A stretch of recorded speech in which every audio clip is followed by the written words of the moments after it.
Better late than never, Tigers and Hawks had an absolute rousing game, as did the Pies and Power, the D's and the Crows. Hell, you could even put Saints and North in the mix. But today, we're looking at the final quarter of Richmond and Hawthorn, who brought a Collingwood-like comeback of 36 points, 30 of those in the final quarter, allowing Hawthorn only 2 behinds. We may as well have a look at the final goal of the third quarter to bring it back to a 5-goal Hawks lead. Bolton with a good one-on-one mark, kicks through the ball as well, but with lots of work to do in the final term. Don't get too far ahead of yourselves, Tig fans. Jack the Hack, no not Zeeble, on the siren has a good chance to bring the margin to 24 points at 3/4 time. Absolutely sprays this kick wider than John Candy's coffin. Holy shit, keep that one to yourselves. Moving on to the final quarter now, we've got a turnover in the Tigers forward half, which turns into a set shot attempt for the Hawks. And remembering back on what I said earlier, Richmond kept them to only 2 behinds for the quarter, this being one of them. You'd think for a pronounced goal kicker like Luke Bruce, he'd do a better job than this. Goes to a goal review and the AFL Ark's shittier version of Snicko in Edge comes out to play, confirming the behind. From what should have been a very simple set shot goal to a scary foreshadowing miss. A good passage which leads to a goal from the Tigers. Baker out of defence, bangs one forward and the debutant in Coulthard takes a good mark and is free to run down the wing, has a couple of bounces and a leading Martin breaks his man and off he goes back to Coulthard with Cochin losing his man free inside 50, jukes Impey and goes for the shorter, wider but closer to goals option in Riewoldt. Unreal play by the young debutant, but is it just me or did all the Hawks players just kind of fall and flop over, allowing the easiest of inside 50s? Firstly, Eamon crashing in doesn't make contact with the ball, which allows a clean exit, and we've got another diving attempt, this time from Hardwick, and he goes to ground. Then further afield, Cochin bowls over Sicily, which is more than likely a prohibited shepherd according to the rules, and lastly, Impey gets done by Cochin's trickery. That's a lack of awareness from Sicily as well, so really good play from Cochin. But if the umpire actually had eyeballs, then it's a free kick to Sicily and no one would be talking about how good of a job Cochin did, because it never would have happened. A goal nonetheless, and edging closer to the target, still 25 points down, but they ain't showing any signs of giving up at all. Jack the Hack has it outside 50, has Mansell open, and a one-on-one in the square with Dusty, who doesn't lose too many of those, opts to kick it to absolutely nobody, and now Graham with Taranto can clear it to the young star in Coulthard, who had the right idea, smashes it to the one-on-one, and Dusty comes out on top. 19-point ball game now, and after a couple of behinds that were very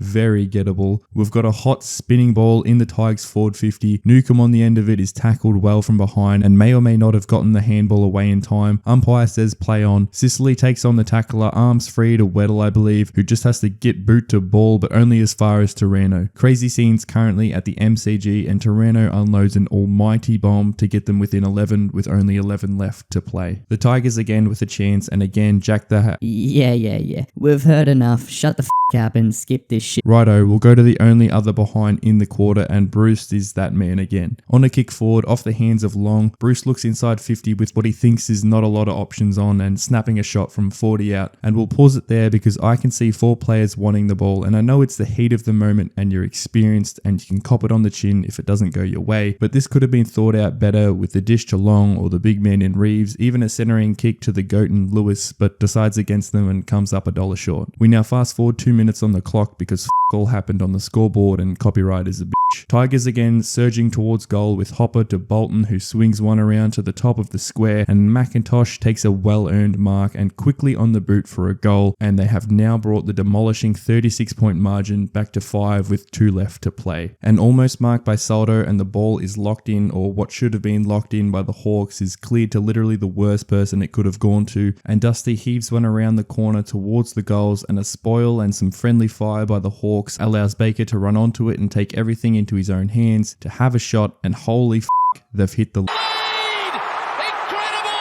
First off, the ball should have never come out of the 382 players that are surrounding it, and when it does, it's in Dusty's hands to whack it around to a decent spot, and Hawks midfielders crash into one another while Baker sets free of his man to finish off what should have been easily defended, but that's footy, and that's why we love it. It almost seems hurtful to the sport that the umpires couldn't get involved in that passage. The last few seconds were run down by the Tigers, and honestly, if you're a Hawthorn supporter, hold your head high because this game had it all. We could have definitely included an insane second quarter quarter from the Hawks to show the two unique styles of footy, and while it would have been heartbreaking, it was still a very good display of what's to come from your young guns in the future. And to the Tigers, a 6-goal turnaround to run over the top was elite and very 2017 to 2020 of them, and I've already mentioned in a previous video that if they can somehow squeeze themselves in the 8, they will go very far in September given the experience in the club. A huge blockbuster game in the Pies and Blues coming up on Friday night, a video out next week. Stay keen, play on AFL, things do better with fun and laughter.